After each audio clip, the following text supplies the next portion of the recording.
From KBOA, investigating for you. This is News 4 Tucson, live at 10.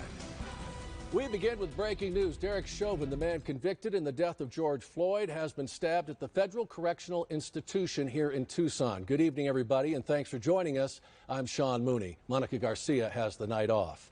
We have team coverage of the attack. News 4 Tucson's Gabrielle Parrish is live from Banner UMC, where we believe Chauvin is being treated. But first, let's get to Christiana Ramos, who joins us live from the federal prison on the southeast side of Tucson with more on what we have learned so far. Christiana.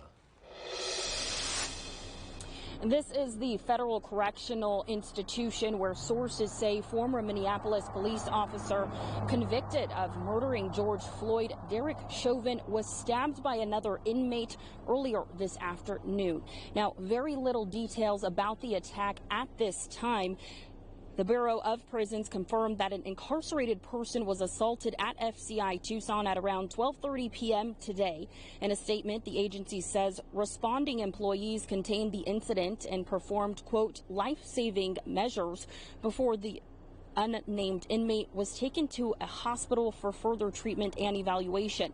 No employees were injured and the FBI was notified. We're told visiting at the facility has been suspended. Now, we did reach out to Chauvin's attorney's office. They would not comment at this time, but we're still following this story very closely, bringing you team coverage tonight.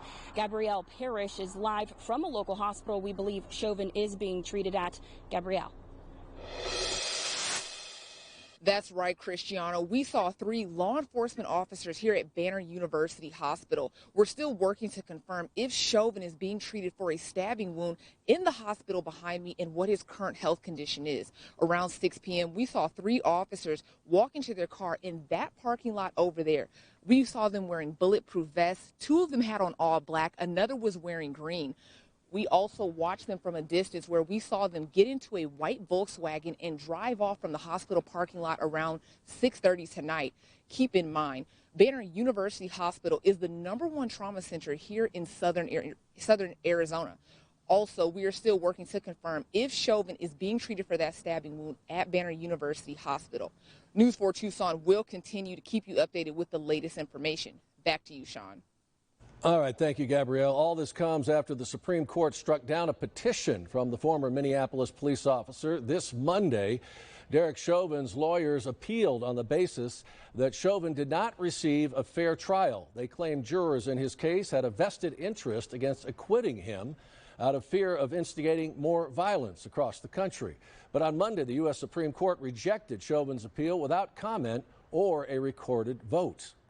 And you may remember that Derek Chauvin was convicted in the death of George Floyd in June of 2021. His conviction reverberated across the country and the world, sparking massive protests. Here are some key events that led up to his sentencing. May 25th, 2020, George Floyd dies in Minneapolis, Minnesota, after Derek Chauvin placed a knee on Floyd's neck for at least 8 minutes as a group of officers attempted to take Floyd into custody. May 29, 2020, Derek Chauvin is charged with 2nd and 3rd degree murder as well as manslaughter. June 9, 2020, George Floyd was buried. June 25, 2021, a judge sentenced Chauvin to 22.5 years in prison. In August 24, 2022, Chauvin was moved to the Federal Correctional Institution in Tucson after a request that he be moved to a minimum security prison. Be sure to download our mobile app and all the latest on this breaking story. From KBOA, investigating for you.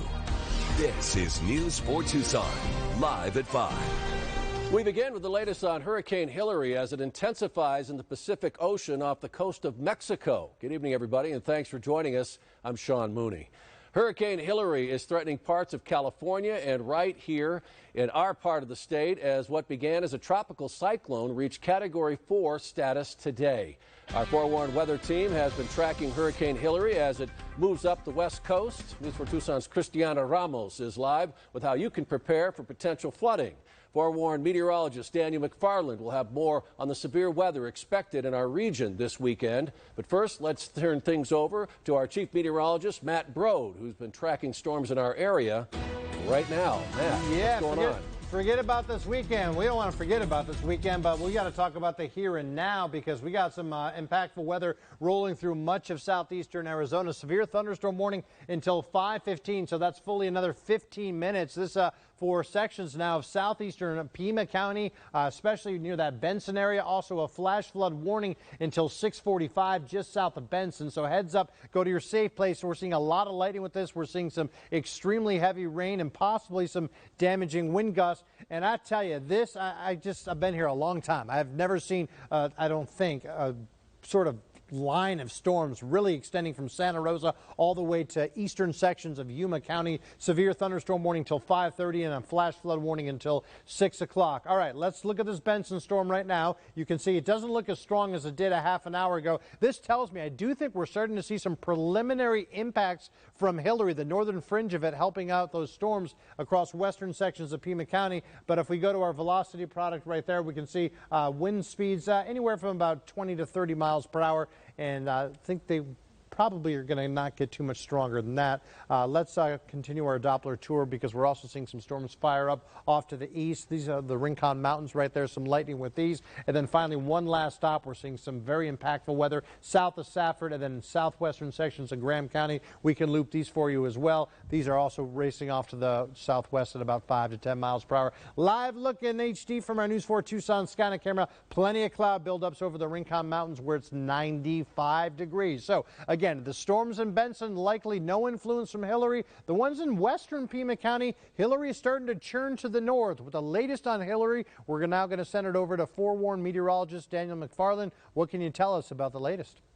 Well, Matt, we just had an update from it just a couple minutes ago, and the way things are looking right now is that the winds have not changed. We're still looking at a Category 4 storm at the moment with wind gusts as high as 150 and those consistent winds at right around 130 miles per hour. It's still moving up towards the northwest, but eventually it's going to be going straight north and potentially over towards the northeast slightly as it gets closer towards California.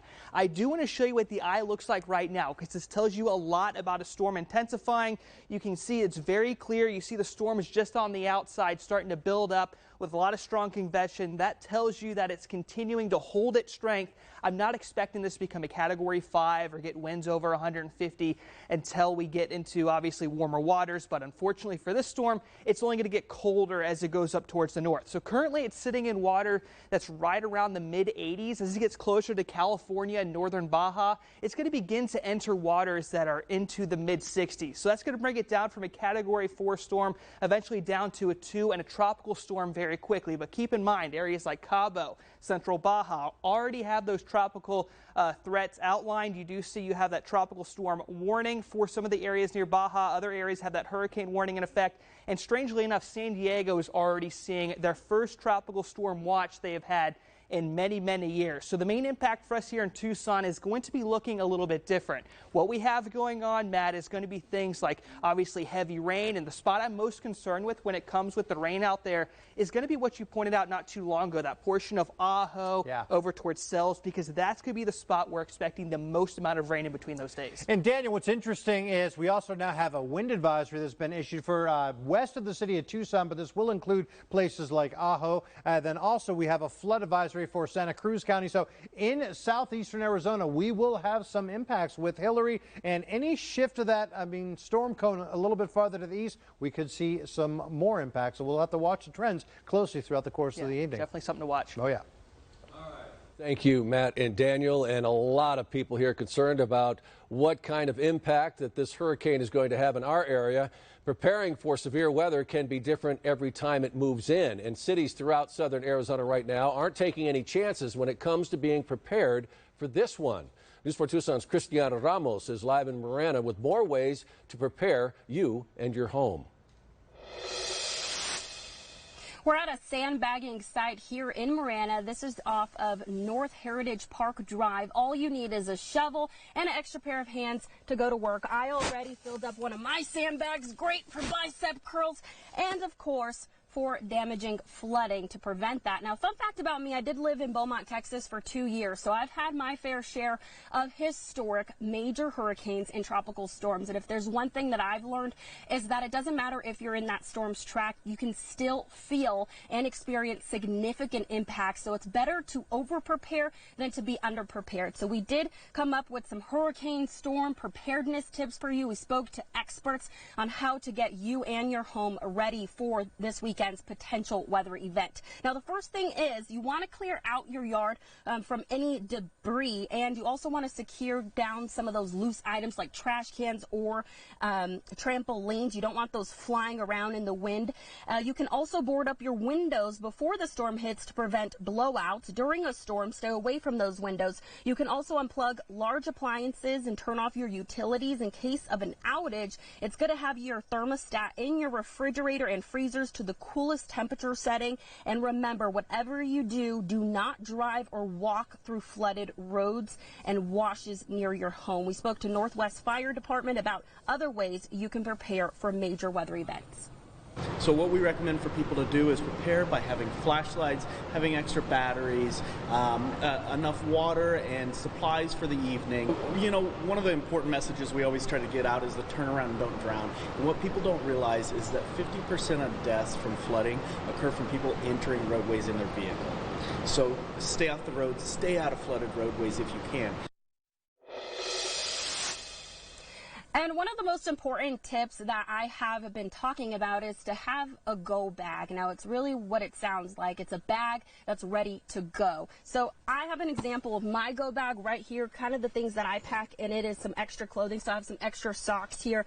I even pack an extra toothbrush. You'll see like shampoo, washes, anything like that in case you have to seek shelter somewhere else that's away from your home. Also, always medical supplies, a first aid kit. You want to also include some of those important documents as well, like your Social Security, your birth certificate, or any medical documents. You're going to want to put those in a waterproof container, and you're going to want to put those inside of your go bag as well. You can leave this near an exit or in your car ready to go. So we are going to post all of this information. I know it was a lot to throw at you. We're going to post it and other additional sandbag sites in your area on our website, kvoa.com. Reporting from Marana, Cristiana Ramos, News for Tucson. Thank you, Christiana. Classes at Marana High School were canceled today as school and staff came together to help repair the damage from yesterday's storm. Just take a look at the aftermath. Marana High School was left a mess after winds of over 60 miles per hour brought down power poles, knocking out power for thousands of homes in Marana. And at one point, there was many homes that did not have electricity, and also left damaged solar panels at the high school. The school remains without power today, but it's expected to be restored by tonight. Now, teachers, staff, other administrators, and a lot of people in the community, a lot of the football players volunteered this morning to assist in cleaning up the extensive damage left behind. And the most significant damage on campus was seen on their athletic fields, as I mentioned, with their turf football field left flooded and rolled up by the wind, and surrounding fences mangled or blown away. News 4 Tucson's Connor McGill is live in Marana with a look at all the destruction. Connor, what's it looking like now? Well, a lot different than when we came here earlier to see what the damages were here at Marana High. But you can see this football field behind me looking a lot better. I'm going to step out of frame. Hundreds of people coming out today to help drag all of this almost back into position. And to give you an idea of how big these storms were in Marana, I have the styrofoam piece that goes underneath these football fields. This helps with preventing concussions for players.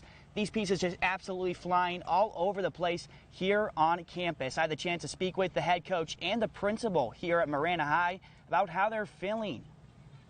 I'm going to keep my hopes high, but I know our games next week, and hopefully us coming together like this will give us a burst of energy for next week, you know. And speaking of our first game, South Point, they actually coming out here today.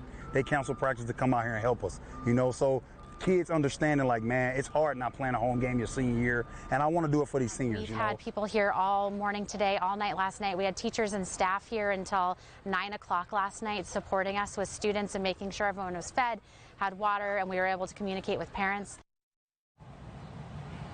And it's truly been a team effort all around Marana following the storms we saw yesterday. The principal and the coach here very thankful for the community's help. As Coach mentioned, their opponent next week, South Point, even coming out here to help in the efforts to get this football team back to the place they want to be. Live in Marana, Connor McGill, News for Tucson. From KBOA, investigating for you. This is News for Tucson, live at 5. It is Game 5 of the World Series, and we are just minutes away from the first pitch. Good evening, and thank you so much for joining us. I'm Angelique Lazardi. The Diamondbacks return to Chase Field tonight, hoping to bounce back after last night's big loss against the Rangers. Let's turn things over right now to our News 4 Tucson team coverage. News 4 Tucson, Sean Mooney and Gabrielle Parrish are live right now outside Chase Field, joining thousands of excited fans ready for the D-backs to take on the Rangers. So, Sean, how's it looking out there so far? Angelique, it is an absolutely beautiful night here in Phoenix. We just had the flyover with the jets going over the stadium as we get ready to get this game underway, and there are about 48,000 plus inside there, most of them cheering on the D-backs, and boy, do they need it tonight. Down 3-1 in this Game 5 as the series goes on. This is their last chance. They have to get it done so they can get back to Texas and then maybe win it all. It could happen, but they are going to need all these fans who are still streaming in. And right now I want to bring in Gabrielle Parrish, who's been milling around these crowds all day long, really getting a feel for these fans here. And what has been your reaction really overall about these fans coming back tonight for this game? Sean, fans tell me that they are excited and just full of energy as the game is about to start here at Chase Field. But some are worried and are keeping hope alive as the D-backs are in a do-or-die situation. I got the chance to speak with a man who says he was born a Diamondback. This is Jordan and Rob. The father-son duo are die-hard D-backs fans, but Jordan's dad says there's a very special story behind the love they share for the Snakes. My son Jordan was born 2001, April 6, 2001, which was opening day for the Diamondbacks. 22 years ago is the last time the D-backs won the World Series, but sadly, Rob wasn't able to make the game as Jordan's mom went into labor. That he was a fans for life kid and that we got opening day tickets for life. So any baby born at St. Joseph's Hospital, the day of the home opener, for the first 10 years the Diamondbacks were here. Now the Diamondbacks find themselves in a challenging position with the Rangers leading the series 3-1. Jordan is very worried as this could be the last game of the series if the Diamondbacks don't take care of business. This has been the most stressful I've been in the last couple, month. I've been the most stressed every day, just thinking about the game. Now bragging rights are on the line. Sean, fans tell me they are nervous that the Diamondbacks might get swept at home. Yeah, I know those Ranger fans are very confident, and they have reason to be. That team is tremendous on the road, a 10-game streak in postseason, so we're going to see what happens. But these Diamondbacks have grit, and the game is about to get underway here. I'm going to send it back to you, Angelique. We've got more coverage, folks. Go to our website or our app to keep up with everything going on. Sean and Gabrielle, thank you so much. And now to more coverage on the actual gameplay as we are just moments away from first pitch. News 4 Tucson's Jenna Fink is at the game with more on what we can expect tonight.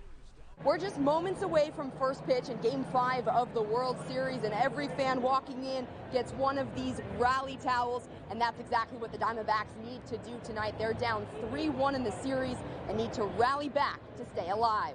Only 6 teams have come back from 3-1 down in the World Series, most recently the Cubs in 2016, so it doesn't happen often, but it is possible. The key, as cheesy as it may sound, is to take it one game at a time. The Diamondbacks looking for their bats to get going early.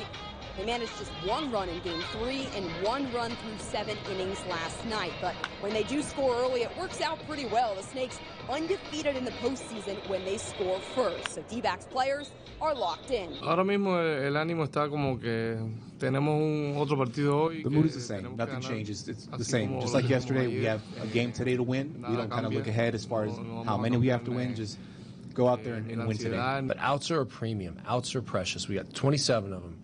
And at the end of those 27 outs tonight, there's going to be a winner and there's going to be a loser. And if we protect the baseball, we hit the baseball, we do the things that we normally do every single day, we should be okay after those 27 outs. Zach Allen will look to get as many outs as he can as tonight's starting pitcher. The Ace will need to be on his A game. We'll have complete coverage of the game tonight on News 4 Tucson at 6 and 10. Reporting from Chase Field, Jenna Fink, News 4 Tucson. And stay with us here on News 4 Tucson on our mobile app as we continue our coverage for the latest updates on the World Series and tonight's big game. Welcome back. And over the years, KVOA has seen many journalists hone their craft right here at the station. But in some cases, they came as a team. That's right. Anchor and reporter Russ Lewis and then producer Sally Ramirez may have fallen in love in El Paso, but it was here in Tucson where they say they became a power couple in life. I came to Tucson at KVOA in the spring of 1990. We were dating at the time in El Paso, and I was hoping to get a reporter job in Tucson, and I was hired as well. So off I came. I think it was early 1991. While they may have first thought about just getting jobs at the same place, they soon realized just how fortunate they were to land at KVOA. Walking into KVOA, I knew immediately, and I think you did too, that we were surrounded by great people, very good at whatever job they had there. That newsroom was loaded with a very good journalist. Russ Lewis, Savannah Guthrie. Surrounded by those good journalists, Russ and Sally say they learned how to become even better at being successful in both their personal and working lives together. We learned how to be professionals there, working in the same place, and we went on to work in many newsrooms in many cities together. Yeah. You know, the first show I ever produced was the first show Russ ever anchored, and it was in El Paso before coming to Tucson. So we already had not only the personal relationship, but we had the professional relationship of a producer and an anchor, and that never left. Russ would move on to Sacramento in 1996, where they would marry, before landing at KGW in Portland with Sally. There they would start a family, welcoming 2 daughters. As Russ remained behind the camera, Sally worked her way up the corporate ladder, taking on several management roles along the way, including at KHOU in Houston, where Russ would also work. Hi, everybody. Russ Lewis in the KHOU newsroom just after 2:30 on a Thursday afternoon. The networks would eventually come calling, with Sally becoming the executive producer for the news with Shepard Smith, before recently being named Senior Vice President of News for NBC Chicago and Telemundo Chicago. As Sally continues to rock the corporate world, Russ decided to retire from broadcasting in 2020 and has since joined the family business developing commercial properties in Portland. Still thriving together in a very tough business, Russ Lewis and Sally Ramirez say they learned what it took to succeed at KVOA. I look back on that time very fondly. I learned more in those 5+ years, than I did in any other stretch in my career. For me, it absolutely was the place where I grew up, right? I graduated from KVOA to go on to bigger and better because of the people there and the culture. Well, despite having jobs across the country, not always at the same place at the same time, Russ and Sally have made it work as a couple and a loving family with their 2 daughters. I know, truly blessed, Russ. And of course, it's been a journey, and we have learned earlier there was one anchor you sat at the desk with who has done pretty well for herself. Yeah, first of all, thank you for going through the whole family photo album. I had a lot to deal with there. I am now the archivist for the Ramirez-Lewis family. When I have questions about what's happened, I'm going to call you now in my own life, right? We're good. Yes, Savannah Guthrie. I mean, what a pleasure it was. She was just starting out. I was kind of wrapping up my time here in Tucson, but we spent some time together on the anchor desk on the weekends, and it was just it was a lot of fun. And she's very talented, of course. We got to see her be surprised a little earlier here in the newscast. I think we got her pretty good, didn't we? Yeah, that was amazing. We walked down memory lane, which was a lot of fun. And she also talked to us about her time here at News 4 Tucson and how it guided her first to leave the business, become an attorney, right? Then get back into the business and eventually rise to be the host of the Today Show. So here's a little more of our conversation.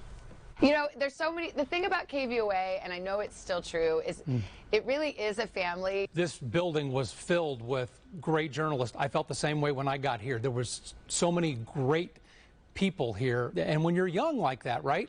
You're in your 20s, you're in your first or second job. You need those people. You need to learn from them and soak in everything they have to offer. And you mentioned Patty Weiss and Joe Donlin and John Hook and Martha Vasquez, all of them. You learned from them, and the reporters like Corey Warren and the others, Lupita and Sandy Rappin and everybody there. It was just a treasure trove of experience to learn from. And I know you took a lot from here as I did. They all care about our community, and it's just a special place, and there's a reason why it's lasted 70 years. Sean, come back in here. I want to ask her one quick question before we go. I'm loving this. This has just been fantastic. You mentioned before that she was anchoring in her hometown. That must have been a little bit of pressure for a young journalist. Oh, definitely. I mean, it was thrilling, and then it was also kind of scary. And then, you know, my grandma might let me know if she liked my outfit or not. Right. So, you know, it was one of those things. And, you know, I grew up there, so it's like, you know, your kindergarten teacher could be watching. But as you look back, what does KVOA in Tucson mean to you now? It will always be right in my heart. I mean, Tucson is my hometown. It's home. It will always be home. My family is still there. And KVOA is a big part of that. Just the memory of it, the people that I met there, I still keep in touch with so many of them.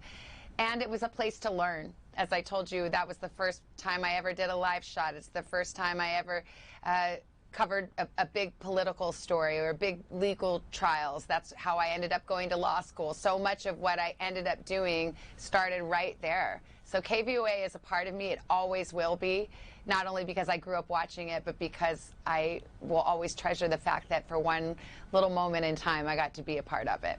I think you're right. This has been a ton of fun, Savannah, catching up with you. I'm glad we were able to do it. Oh, me too. I love you guys. Thank you so much for including me. A blazing scene. This is just incredible out of Bisbee overnight. A devastating fire rocked the small town. A place known for its historic old buildings and rich mineral sites is now trying to pick up the pieces. The seismic fire ripped through 2 businesses, leaving just the foundation. We're told, thankfully, nobody was hurt in the fire, but many have a long road to recovery before the historic town rebuilds what has been lost. News for Tucson's Japhet Serrato has been following this story. He's live in Bisbee. And Japhet, I know you spoke with one of the business owners there who had their building spared, but didn't they also suffer a lot of damage as well? That's absolutely right, Sean. I spoke with the owner of the Let's and Loft Hotel, which touches one of the destroyed businesses here. And the only word he can describe about this situation is devastating. 2 Bisbee businesses on Main Street are destroyed with just a spark of a flame. Firefighters say it began around 9 p.m. Wednesday at Many Fine Things Gallery and then spread to Bisbee Olive Oil. Firefighters are now left to hose down any remaining hotspots. My phone started blowing up, about 10, 11 o'clock. Tom Firth's notifications blew up because the Let's and Loft Hotel, a building he has owned since 2005, had to be evacuated. 8 rooms were evacuated and all the guests were relocated to another hotel here. That hotel happened to be the Copper Queen Hotel, a place this woman works for. I saw people with no shoes, no belongings. When Firth got a chance to look at the damage left behind, he says it was devastating. We have 3 rooms that were affected majorly. There's tons and tons of bricks and debris on top of the roof. The fire is going to have an economic impact for business owners like Clarence Hickman, who owns Alma's Little Treasures. It's just steps away from the charred businesses. Yeah, this is going to be a little bit tough. We are, a tourist town, and we have a lot of tourists coming to our shops. This close-knit town can only do what it can do. Move forward. Hopefully people still will come down here.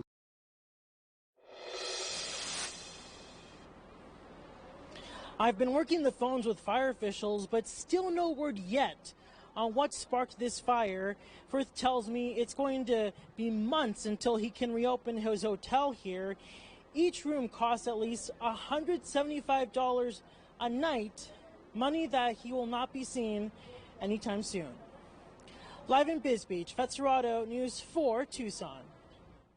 Jafet, thank you. And this is apparently not the first time a tragic event has impacted the town of Bisbee. Take a look at this headline from back in October 14th of 1908, when nearly 500 people were left homeless when dynamite blew out buildings to cut off the spread of a fire that started in a closet at the Grand Hotel, leaving $750,000 in property damage. Over time, this town has become a major hotspot for travelers, with it even ranking one of the top best places to visit in 2024, according to Travel Lemming, placing 42 on the list of 50. The article noted the town's mountainside location, historic stairways, street art, and authentic Wild West experience.